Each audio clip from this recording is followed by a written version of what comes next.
네, 오늘 같이 나눌 말씀은 예배소서 3장 14절에서 19절 말씀입니다. 제가 봉독하도록 하겠습니다. 예배소서 3장 14절에서 19절 말씀입니다. 이러함으로 내가 하늘과 땅에 있는 각 족속에게 이름을 주신 아버지 앞에 무릎을 꿇고 비노니 그의 영광의 풍성함을 따라 그의 성령으로 말미암아 너희 속사람을 능력으로 강건하게 하시오며 믿음으로 말미암아 그리스도께서 너희 마음에 계시게 하시옵고 너희가 사랑 가운데서 뿌리가 박히고 터가 굳어져서 능히 모든 성도와 함께 지식에 넘치는 그리스도의 사랑을 알고 그 너비와 길이와 높이와 깊이가 어떠함을 깨달아 하나님의 모든 충만하신 것으로 너희에게 충만하게 하시기를 구하노라. 아멘. 우리는 예배소서 말씀을 통해서 한 질문을 붙잡고 계속 말씀을 나누고 있습니다. 그게 무엇이냐면 교회란 무엇인가? 라는 질문입니다. 사도 바울은 예배소서를 통해서 교회가 무엇인지를 우리에게 다시 가르쳐 주고 있습니다. 저희가 이 예배 설교를 통해서 5번 설교를 했는데요. 먼저 1장에서 우리가 나눴던 것은 교회가 단순히 사람들의 모임이 아니라 몸의 장소가 아니라 그리스도의 몸이라는 사실을 보았습니다. 그래서 교회의 머리는 예수 그리스도이고 또 교회는 그의 몸이다. 그래서 예수 그리스도와 연결된 공동체다라는 것이었습니다. 그리고 2장에서는 교회가 어떤 곳이냐면 유대인과 이방인이 결코 하나 될 수 없었는데 예수 그리스도의 십자가로 하나 된 공동체라는 사실을 또 말씀을 통해서 깨달았습니다. 특별히 예배소 후반에서는 교회가 하나님의 성전이라는 사실을 보았고요. 또 하나님께서 성령으로 거하시는 공동체가 교회라는 사실이었습니다. 그리고 3장 앞부분에서 우리가 나눴던 것은 교회는 단순한 종교 공동체가 아니라 하나님의 비밀이 드러난 공동체다라는 것을 나눴죠. 그래서 하나님께서 감추어 두셨던 구원의 계획이 그 교회를 통해서 나타나는 사실을 우리가 말씀을 통해서 살펴보았습니다. 그리고 오늘 이제 교회에 대해서 계속 설명을 하는데요. 그러니까 1장부터 3장까지 교회가 어떠한 곳이고 교회의 정체성이 무엇인지를 설명합니다. 그리고 오늘 본문에서 갑자기 사도 바울은 그 교회의 정체성을 설명하다가 어떻게 합니까? 무릎을 꿇습니다. 오늘 본문 14절 보십시오. 이렇게 시작하죠. 이러므로 내가 아버지 앞에 무릎을 꿇고 비노니 라고 말씀합니다. 사도 바울은 교회를 설명합니다.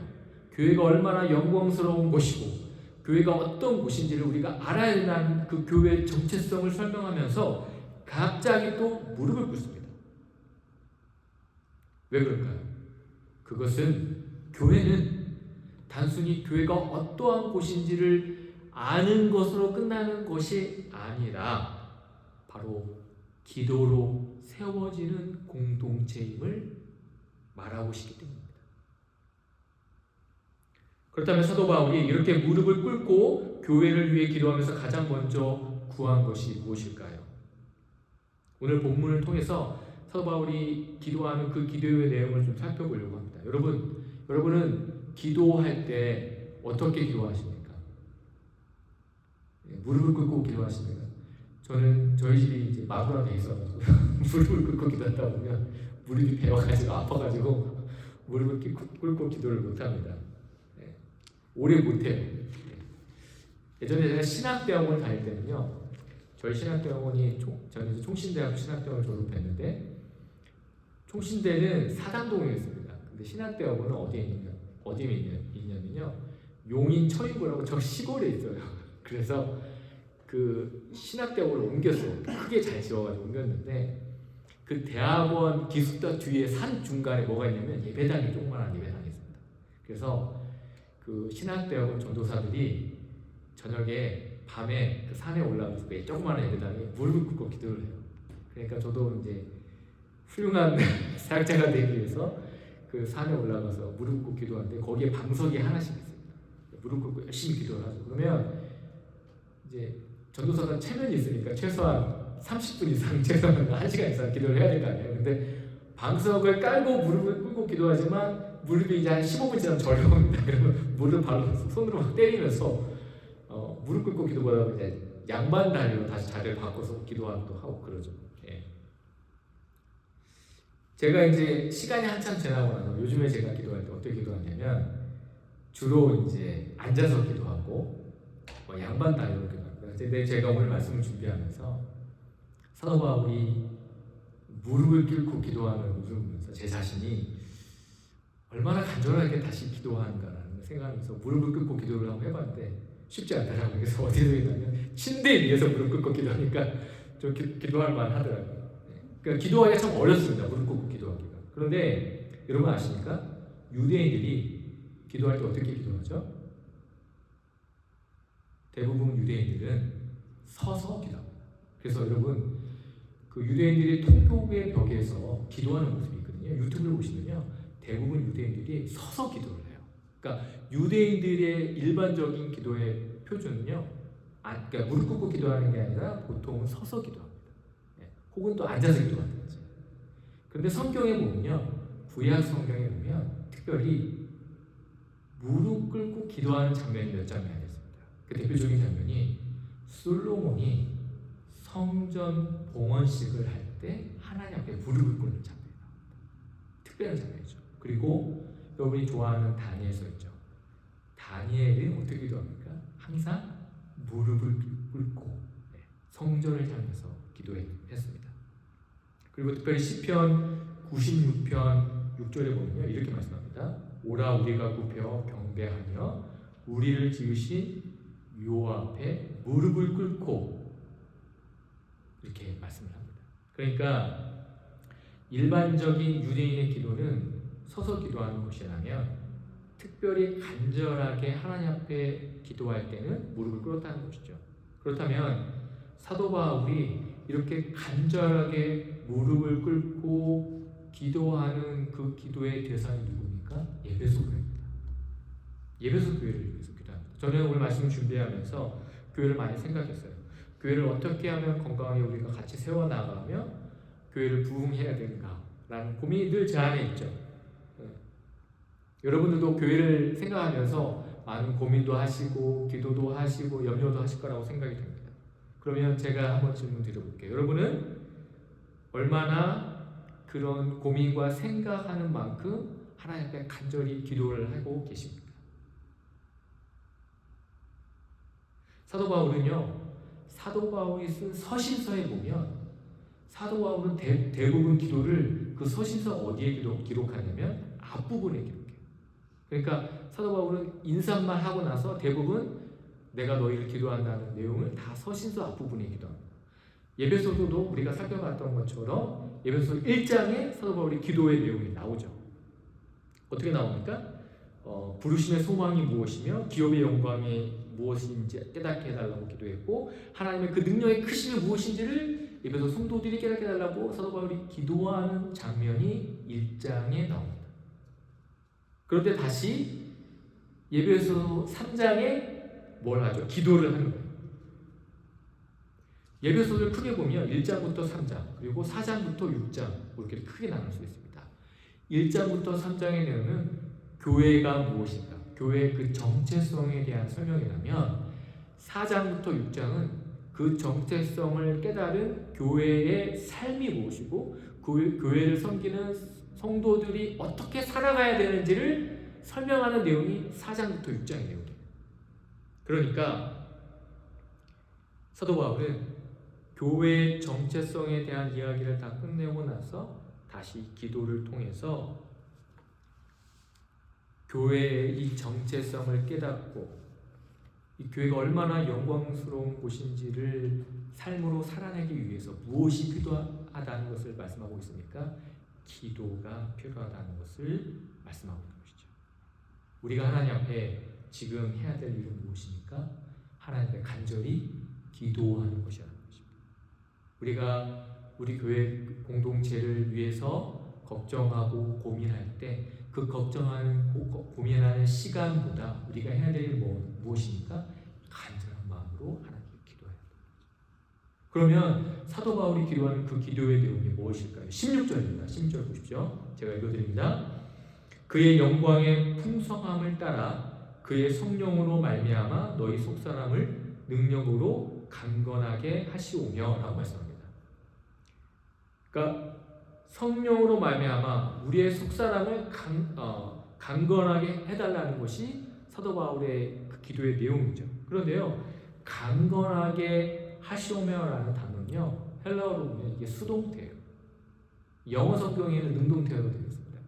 근데 사실은 영어 성경의 주어가 뭐로 되어 있냐면 하나님으로 되어 있어요. 그러니까 무슨 말이냐면 내 뜻대로 할 수 있는 게 아니라는 거예요. 그러니까 우리가 열심히 노력해가지고 우리의 능력으로 내 속사람이 강건해지는 것이 아니라 하나님이 나를 어떻게 해주신다고요? 강건하게 해주셔요. 성령의 능력으로 내 속사람이 강건해진다는 것이죠.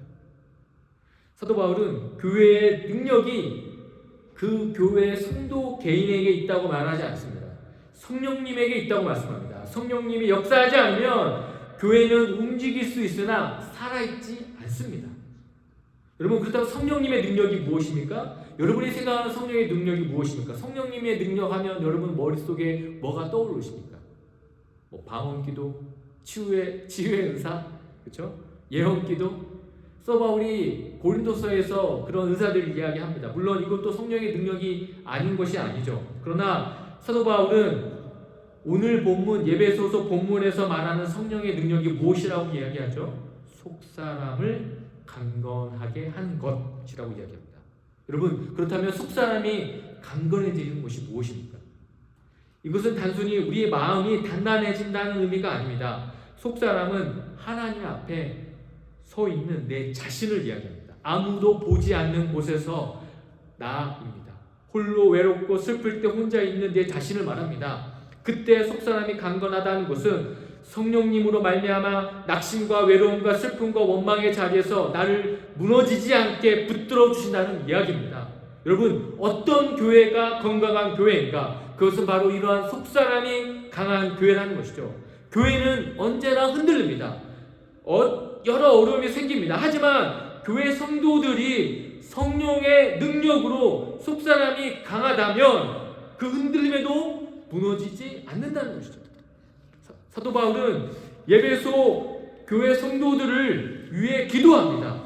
교회를 세운 사도 바울은 감옥에 있고 교회 성도들의 신앙적 상황이 어렵지만 사도 바울은 이러한 상황에서 교회 성도들의 속사람을 위해서 기도하고 있어요. 그런데 여기 속사람이라고 할 때 사도 바울이 말할 때 너희라는 단어가요, 단수가 아니라 복수입니다. 무슨 말입니까? 개인 한 사람의 속사람이 말하는 것이 아니라 공동체 전체의 속사람을 이야기하는 것이죠. 그렇다면 이 공동체 전체, 이 에베소 교회 속사람을 강하게 해달라고 기도하는 그 이유는 무엇입니까? 17절을 보시면 이렇게 말씀합니다. 믿음으로 말미암아 그리스도께서 너희 마음에 계시게 하시옵고, 여기서 계시게 하시옵고라는 말은요, 헬라어로 직역을 하면 완전히 거주하다 의미입니다. 완전히 거주. 영어 성경에 dwell이라는 단어를 썼어요. 거주하다. 그냥 머무는 스테이가 아니라 그냥 머무르는 것이 아니라 완전히 거주한다는 의미로 dwell이라는 영어 단어를 사용했습니다. 그러니까 우리 안에 예수 그리스도께서 완전히 거주하시기 위해서는 무엇보다도 뭐가 강건해야 됩니까? 우리의 속사람이 강건해져야 된다는 말씀이죠. 단순히 예수를 믿는다는 것과 예수님이 완전히 내 마음에 거주하시는 것은 다릅니다. 예수님을 믿고 구원받고 천국에 가는 것이 성도의 전부가 아니라는 말씀을 제가 여러 번 드렸습니다. 우리가 단순히 죽어서 천국 가는 것이 전부라면 굳이 이렇게 힘들게 예수 믿을 필요가 없다는 말씀을 드렸습니다. 성경은 단순히 죽어서 천국 가는 것이 신앙생활이 아니라고 말씀합니다. 이 땅에서 내가 예수를 믿었다면 이제 내 속사람이 성령의 능력으로 강건해져 내 안에 예수님이 거주하셔야 한다는 것이죠. 다시 말씀드리면 예수님의 내 삶을 다스려야 한다는 것입니다. 내가 하는 모든 일이 지금 예수님이 거주하실 때 부끄럽지 않습니까? 예수님이 내 마음 깊이 거주하셔서 여러분을 지금 다스리고 통치하고 계십니까? 제가 어떤 분과 제가 대화를 나눈 적이 있는데요. 그분이 일리노이에서 학군 좋은 동네에 사셨어요. 자녀를 키우시고 자녀가 동네에서 떠났습니다. 학군 좋은 동네에는 특징이 뭐죠? 세금을 많이 집세를 많이 내야 되잖아요. 그분이 자녀가 장세가 떠났는데 그 집을 못 버리는 거예요. 못 떠나는 거예요. 그러니까 오랫동안 그 집을 유지하시다가 이제 노인 아파트 이사하셨는데 저를 만나서 대화를 하면서 예전에 몇 년 전에 이야기 나눴던 얘기인데요. 그분이 제가 이제 집을 2023년도에 집을 사서 이제 얘기를 저도 집을 샀다고 이야기하니까 목사님 그러면서 이야기했어요. 목사님 자녀들이 독립을 하면 그리고 자녀들이 다 장성해서 결혼하고 장성을 하면 목사님 빨리 집을 다운사이징을 하세요.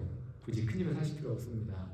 네. 그래서 자기는 집을 팔고 다운사이징하고 아파트를 살았는데 내가 왜 그렇게 비싼 돈을 내면서 그 큰 집을 유지하고 살았는지 모르겠다고 이야기하시는 거예요. 그러면서 한 가지 그 이야기를 하시더라고요. 근데 한 가지 불편한 게 있대요. 그게 뭐냐면 자기가 살고 있는 집에 손을 못 댄다는 거예요. 소유권이 내 집이 아니니까 불편한 게 너무 많은데 이것도 뜯어 고치고 싶고 뭐 싱크대도 뜯어 고쳐야 되고 뭔가 뜯어 고쳐서 쓰고 싶은데 소유권이 내 게 아니니까 불편하더라도 그냥 그대로 살아야만 한다는 것이죠. 왜 그렇습니까?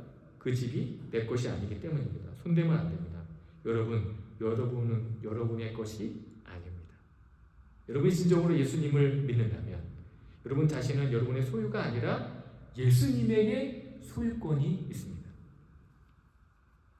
그런데 문제는 우리의 삶을 돌아보면 내가 정말 예수님의 뜻대로 예수님이 내 삶의 주인처럼 모시고 살았는가의 질문에 대해서 저는 항상 예수님을 내 주인으로 모셨다고 고백할 수 있는 사람이 얼마나 있을까라는 생각을 해봅니다.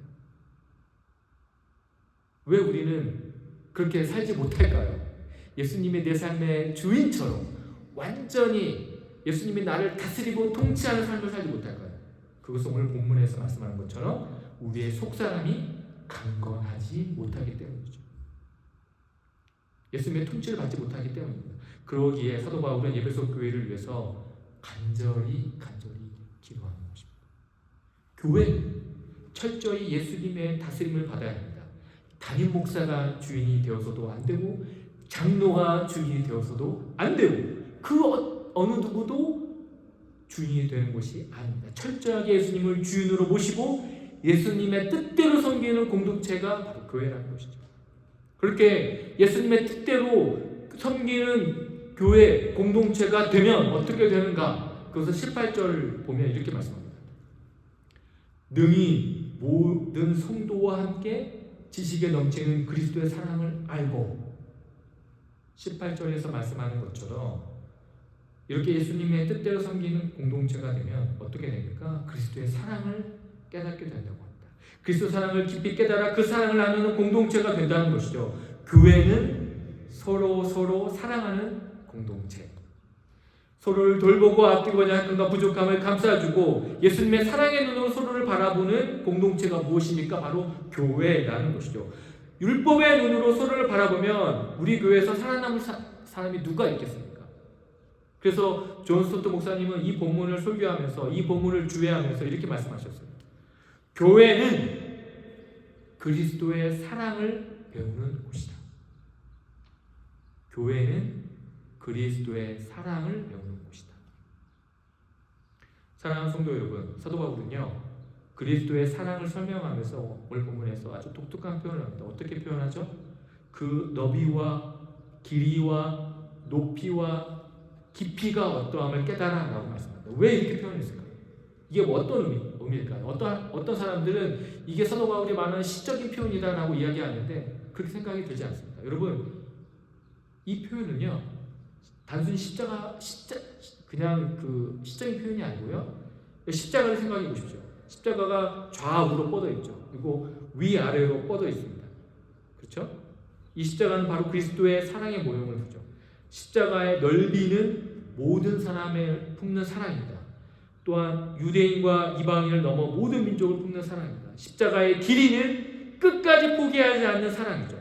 우리가 넘어지고 실패해도 끝까지 붙드는 사랑입니다. 십자가의 높이는 우리를 하나님께로 올리는 사랑입니다. 죄인이었던 우리를 하나님의 자녀로 높이는 사랑이죠. 그리고 그 십자가의 깊이는 가장 낮은 곳까지 내려온 하나님의 사랑입니다. 하나님의 아들이 인간의 몸을 입고 십자가에서 죽으실 만큼 낮아진 사랑이죠. 그래서 사도 바울은 말합니다. 이 사랑의 넓이와 깊이와 높이와 깊이를 깨닫게 되기를 기도하고 있는 것이죠. 사랑하는 성도 여러분, 교회는 바로 이 십자가의 사랑을 배우는 공동체라는 것입니다. 이렇게 십자가의 사랑이 교회에 나타나면 어떻게 될까요? 19절 후반부는 이렇게 말씀합니다. 하나님의 모든 충만하신 것으로 너희에게 충만하게 하시기를 구합니다. 사도 바울은 교회의 마지막 모습을 뭐라고 표현하고 있어요? 하나님의 충만이라고 말씀합니다. 교회가 서로 그리스도의 사랑을 나누게 되면 그 공동체는 하나님의 생명으로 가득 차게 됩니다. 그런데 이 모든 것은 인간의 노력으로 만들어지는 것이 아닙니다. 그래서 바울은 교회를 설명하다가 결국 어떻게 합니까? 무릎을 꿇는 것이에요. 교회는 사람이 세우는 공동체가 아니라 하나님이 세우시는 공동체이기 때문입니다. 하나님의 사랑하시는 우리 교회 성도 여러분, 여러분이 누구보다도 이 교회를 사랑하시는 것을 저는 너무 잘 알고 있습니다. 그렇다면 오늘 우리는 이 말씀을 가슴에 새겨야 하는 것이죠. 그것은 하나님 앞에 무릎을 꿇고 간절히 기도하는 것입니다. 무엇보다도 우리 교회 모든 성도들의 속사람이 성령의 능력으로 강건해지고 그 강건함으로 그리스도께서 내 안에 완전히 정착하셔서 그리스도의 사랑을 교회 공동체에 드러내고 그리고 그 교회 공동체가 하나님이 채우시는 충만을 경험한다면 우리 교회는 진정으로 하나님이 기뻐하시는 교회가 될 줄 믿습니다. 교회는 사람이 중심이 되는 곳이 아니라 예수 그리스도가 중심이 되는 공동체라는 사실을 믿으시기 바랍니다. 기도하겠습니다. 하나님 아버지, 하나님 앞에 매일매일 겸손하게 기도합니다. 우리의 속사람을 강건하게 하여 주시옵소서. 그리하여 내 안에 내주하시는 예수 그리스도의 사랑을 깨달아 사랑을 나누는 공동체, 하나님의 충만히 넘쳐나는 공동체가 되게 하여 주시옵소서. 감사드리며 이 모든 말씀을 구주 예수 그리스도의 이름으로 기도드립니다.